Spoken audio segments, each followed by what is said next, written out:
नमस्कार साथियों, हमारे YouTube चैनल एल क्लासेज पर आपका हार्दिक स्वागत है। साथियों, हम विशेषण टॉपिक के ऊपर चर्चा कर रहे थे। विशेषण टॉपिक पे एक कक्षा हो चुकी है और उसमें हमने जो विशेषण के 5 भेद होते हैं उसमें से 2 भेद पढ़ लिए, संख्यावाचक और परिमाणवाचक। अगर आपने पहली बार हमारे साथ जुड़े हैं तो आप उन दोनों कक्षाओं को देख लो। पहले जितनी भी जो कक्षाएं हो चुकी है हिंदी की, अगर क्रमबद्ध तरीके से आप देखते हैं तो फिर आपके सारे कंसेप्ट क्लियर हो जाएंगे।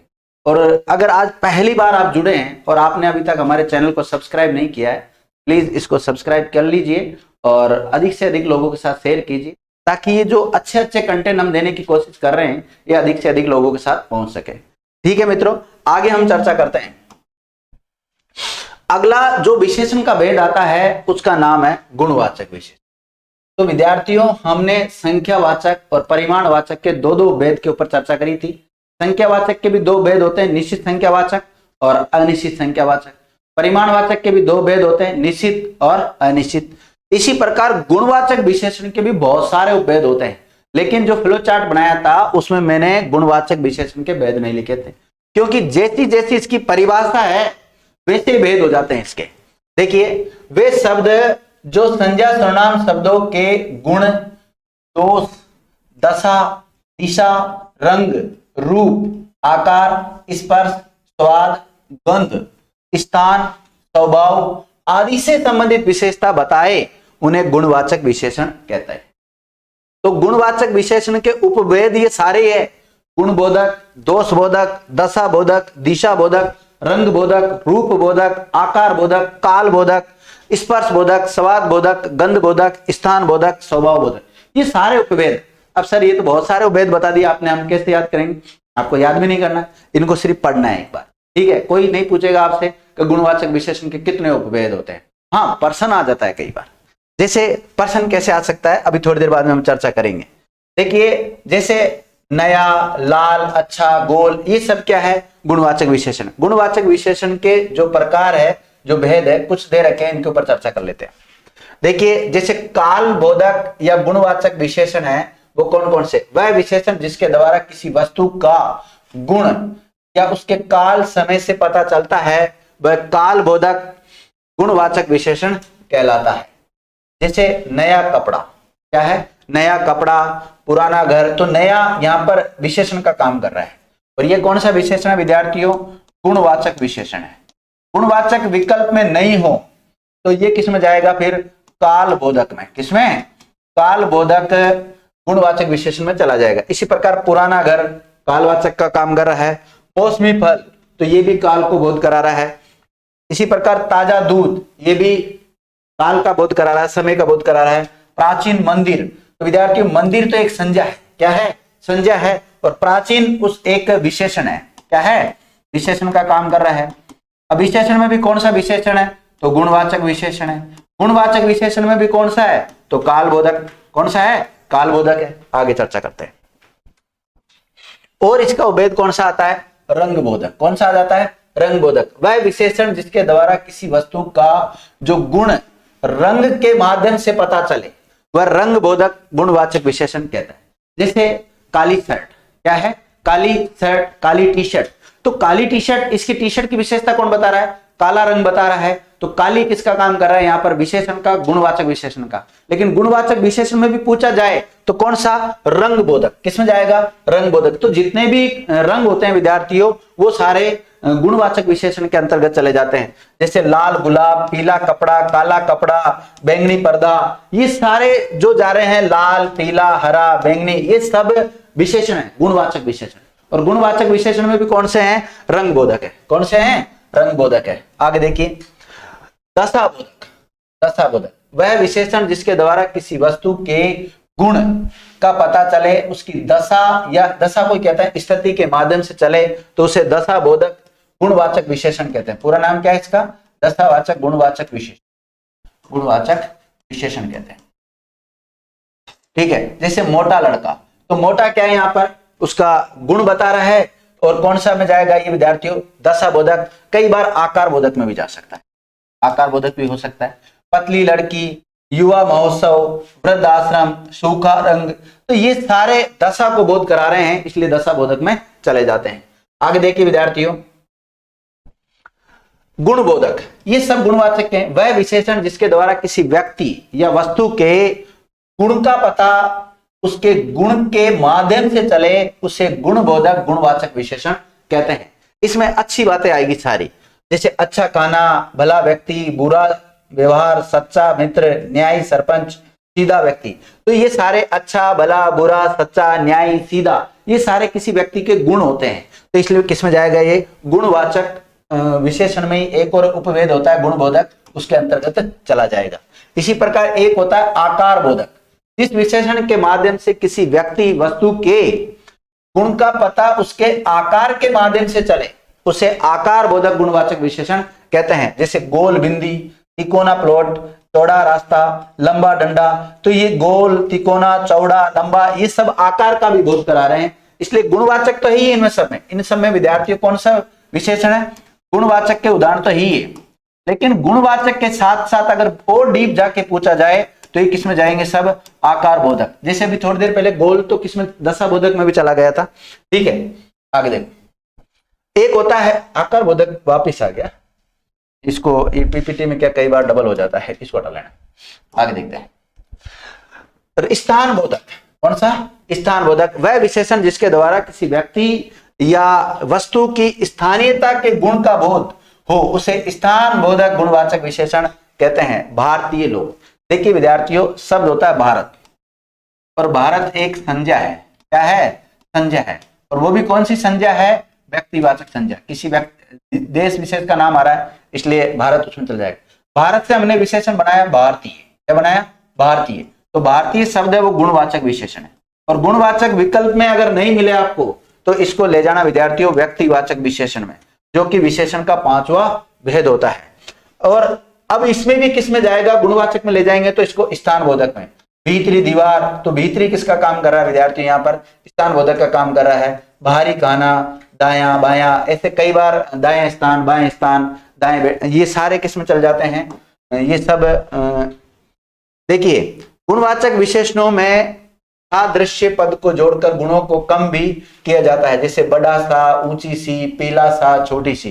बाकी इसके अलावा और जो पहचान होती है, कुछ बच गए वो इनमें आ गए। जैसे गुणबोधक की पहचान क्या होती है? गुणबोधक में आपको क्या क्या मिलेंगे? अच्छा, होशियार, भला, दयालु, ईमानदार, सभ्य, सुशील, कर्मठ, शिष्ट, नम्र। जैसे आता है ना, ये लड़का होशियार है, तो होशियार जो शब्द है वो गुणवाचक है। और गुणवाचक में भी कौन सा जाएगा? गुणबोधक। जैसे दोष बोधक शब्द होते हैं, बुरा, बेईमान, नालायक, नीच, कुत्ता, ये सारे किस में जाते हैं विद्यार्थी? जितनी भी गालियां निकालते हैं वो सारे दोष बोधक में चले जाते हैं। जैसे बुरा, बेईमान, नालायक, लापरवाह, दुष्ट, पापी, असभ्य, आलसी, अशिष्ट, दुस्शील, उद्दंड, ये सारे। जैसे उद्दंड व्यक्ति, तो व्यक्ति की विशेषता कौन बता रहा है? वहां पर उद्दंड शब्द बता रहा है, और वो भी किस में जाएगा? गुणवाचक में। गुणवाचक का भी अगर उपभेद की बात करें तो कौन से में चला जाएगा? वो दोष बोधक में चला जाएगा, दोष बोधक में जाएगा। इसी प्रकार दशा बोधक, जैसे सुखी, दुखी, नया, पुराना, गरीब, अमीर, खराब, चालू, बीमार, स्वस्थ, ऊंचा, नीचा, लंबा, पतला, दुबला, ये सब किस में जाते हैं? दशा बोधक। जैसे एक उदाहरण आ जाए, गरीब आदमी। क्या है? गरीब, या हम बोल सकते हैं गरीब लोग। क्या?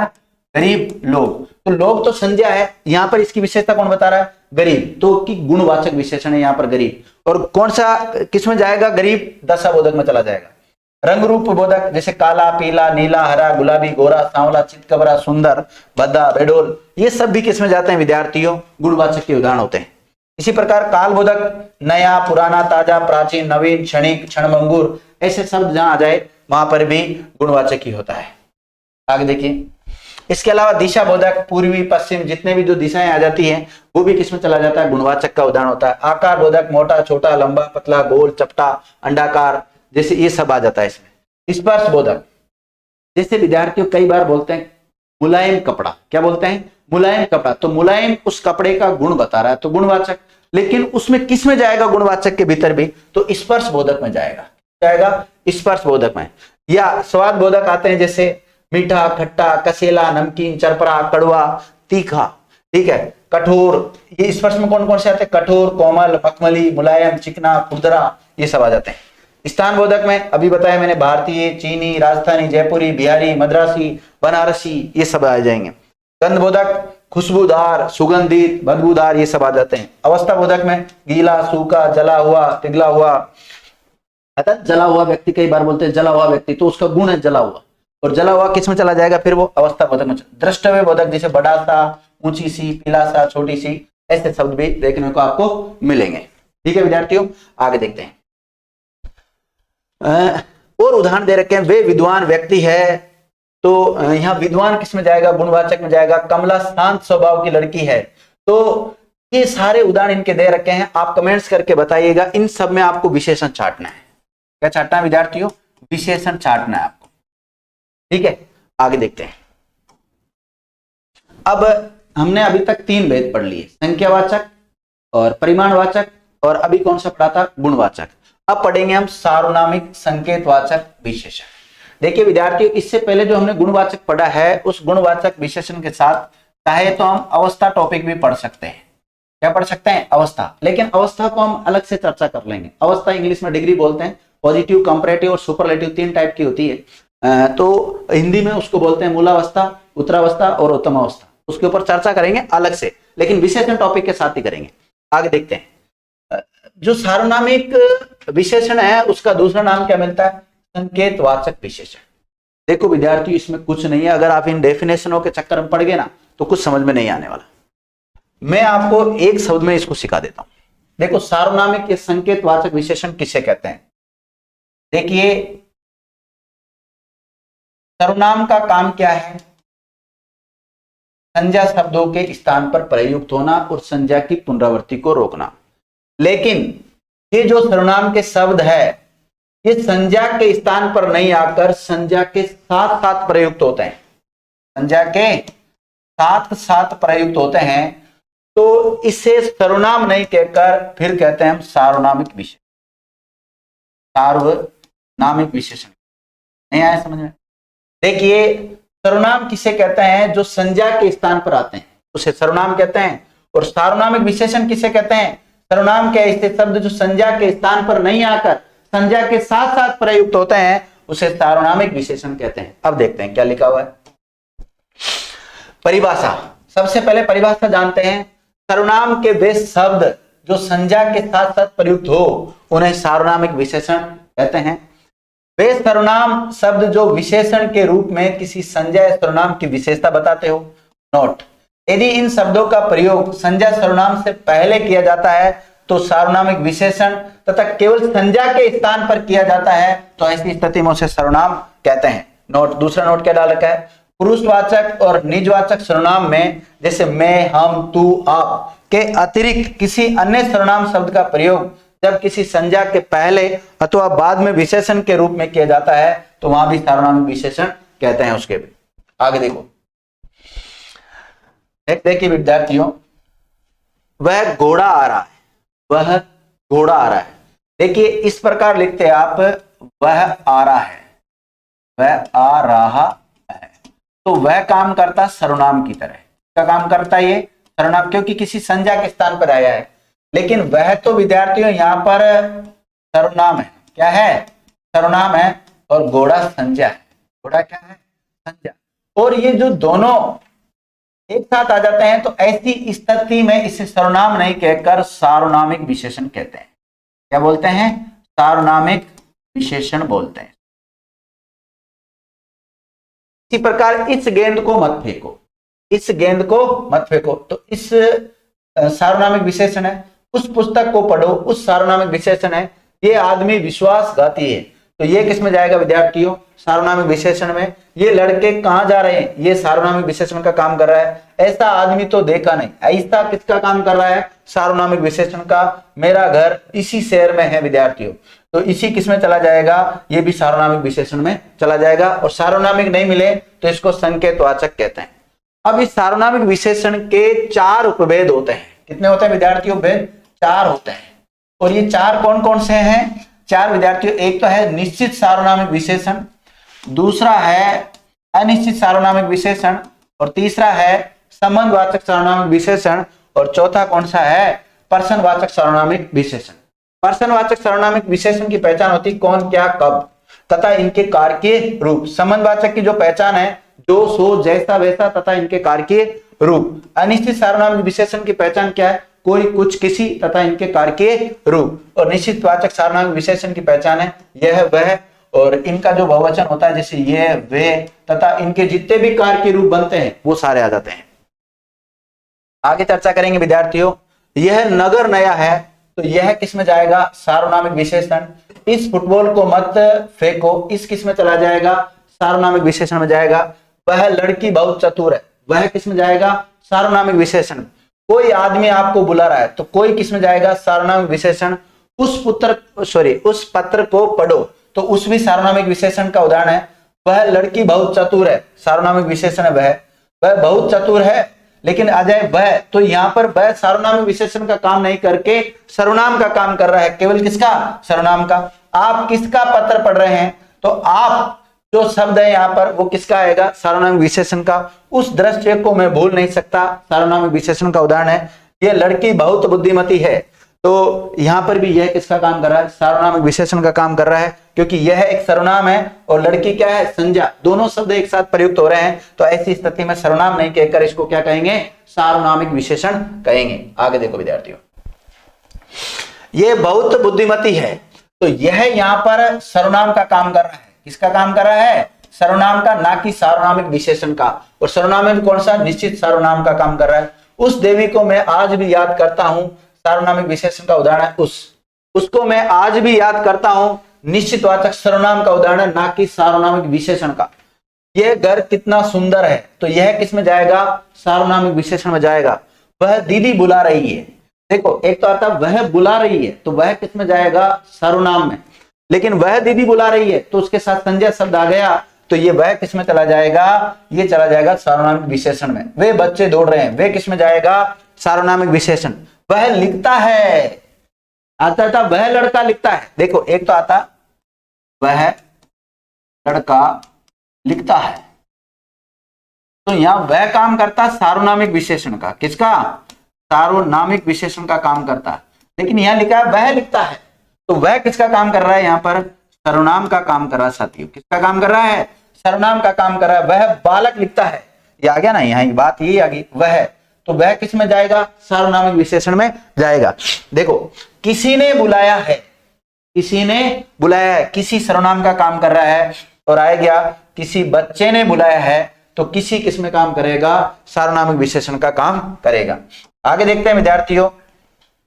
देखिए ये जो सार्वनामिक विशेषण है, कुछ तो मौलिक सार्वनामिक विशेषण होते हैं और कुछ यौगिक सार्वनामिक विशेषण होते हैं। मौलिक सार्वनामिक विशेषण किसको कहते हैं? जो सर्वनाम अपने मूल रूप में प्रयुक्त हो, किसी संज्ञा की विशेषता बताने लग जाए, उसे मौलिक सार्वनामिक विशेषण कहते हैं। और यौगिक सार्वनामिक विशेषण किसको कहते हैं? जो सर्वनाम किसी प्रत्यय के योग से बनकर किसी संज्ञा की विशेषता बताते हो, उन्हें यौगिक सार्वनामिक विशेषण कहते हैं। जैसे ऐसा मिलना कठिन है, ऐसा आदमी मिलना कठिन, तो ऐसा जो है ये यौगिक का उदाहरण है। किसका उदाहरण है? यौगिक का उदाहरण है। आगे देखते हैं। इसी प्रकार विद्यार्थियों मौलिक सार्वनामिक विशेषण और यौगिक सार्वनामिक विशेषण के कुछ उदाहरण दे रखे हैं, जैसे वह, कोई, यह, कोई, यह, कोई। ये तो सारे मौलिक सार्वनामिक विशेषण है, लेकिन इनमें कुछ चेंज हो गया प्रत्यय जुड़कर, जैसे ऐसा, कैसा, ऐसा, कैसा, तुम्हारे जैसा। ये सारे विद्यार्थियों यौगिक सार्वनामिक विशेषण में चले जाएंगे। आगे देखो, इस प्रकार जो अभी तक हमने पढ़ा है वो कौन सा पढ़ लिया विद्यार्थियों? सार्वनामिक विशेषण कंप्लीट हो गया। नेक्स्ट जो क्लास होगी उसमें 5वें भेद के ऊपर चर्चा करेंगे और उसका नाम होगा व्यक्तिवाचक विशेषण। व्यक्तिवाचक विशेषण को कुछ विद्वान मानते हैं और कुछ नहीं मानते। आपको हमारी कक्षा कैसी लगी, अच्छी लगी है तो कमेंट्स करके बताइए और अधिक से अधिक लोगों के साथ शेयर कीजिए। थैंक यू मित्रों।